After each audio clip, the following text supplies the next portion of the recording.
Chapter 1. Too Much Free Time. So, when you get out of prison early, they slap you with a bunch of rules. You can't go certain places, can't talk to certain people, and they'll stalk your socials like a toxic ex. Some people even get ankle monitors or curfews. Basically, the government saying, "We're still watching you, buddy."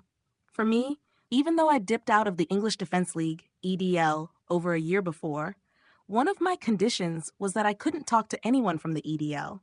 Not in person, not online, not even by accident. Wild, right? I went to jail for helping out a family member, but now that I was back home with my wife and kids, people still wouldn't leave me alone. Death threats kept rolling in like spam emails. "We hate Tommy Robinson, off with his head," all that fun stuff.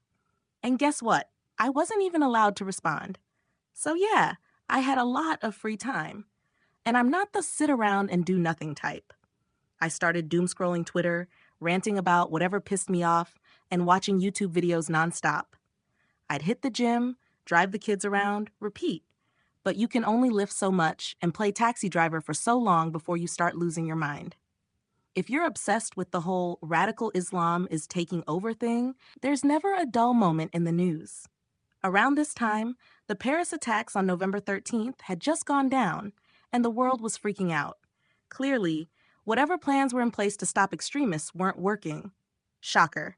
Also, my laptop? Gone. The police straight up yoinked it. So I was stuck using my phone for everything: emails, socials, the whole deal. Honestly, at this point, the authorities were out to ruin my life. They'd already shut down my businesses, frozen my bank accounts, taken my stuff, and made up charges just to lock me up. Like, what's next? Low key, I was convinced that if I ever got another computer, they'd just plant fake evidence on it to throw me back in jail. And before you say, "Dude, that's paranoia," let's be real. Just because you're paranoid doesn't mean they're not actually after you. So yeah, I started planning my comeback for when I was finally free, but the world was still a dumpster fire. Everything that made the EDL a thing in the first place was still happening, maybe worse. And I couldn't help but feel a little told you so about it. We'd been calling this stuff out, okay, maybe not in the most chill way since 2009, but no one wanted to hear it. So what's it going to take for people to wake up? The Queen getting assassinated?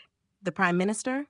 Meanwhile, British Muslims were out here acting like they were oppressed refugees in Nazi Germany, except instead of running from danger, they were running to ISIS.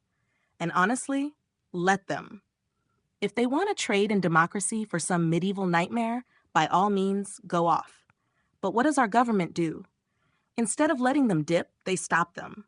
Or worse, they bring them back. Like, why? If they hate Britain so much, let them live their best extremist life elsewhere. And don't even get me started on how they're getting special treatment: Sharia courts, no-go zones, government handouts. Meanwhile, Britain is out here begging for their approval like a clingy ex. And then there was the Charlie Hebdo attack in Paris, which should have been the final wake-up call. France doesn't even play around with this stuff. They're way stricter on radical Islam than we are. But then bam, the November 13th attacks hit, and suddenly, Charlie Hebdo was old news. At least France had the guts to ban the niqab. Our politicians? Too scared to even try. Terror attacks like these could have easily happened in Dewsbury back in 2012. Actually, they almost did. A squad of wannabe terrorists planned to attack an EDL rally, one I didn't even show up to. Plot twist, I later ran into some of them in prison. Let's just say, I got the last laugh. That's the Gen Z remix. More casual, more direct, and